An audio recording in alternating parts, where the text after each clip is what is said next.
আপনাদের সাথে শেয়ার করবো। এরকম টমেটো পুড়ে পুড়ে খাইতে খুব মজা লাগে। দেখেন এর মধ্যে আমি কিছু দিচ্ছি, এর মধ্যে আমি একটু তেল দিচ্ছি, তারপর একটু মরিচের গুঁড়া দিচ্ছি আর একটু লবণ দিচ্ছি। এরকম করে ভাজা ভাজা করে এরকম করে খাইলেও ভালো লাগে।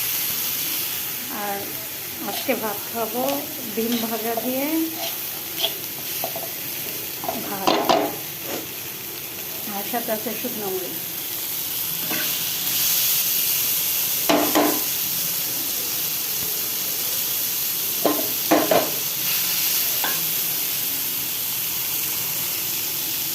এখন আমি দিয়ে দেবো একটু কাঁচা মরিচ,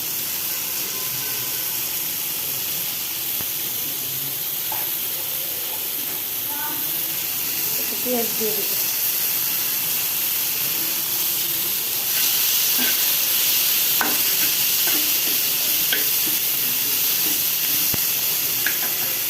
হয়ে গেছে।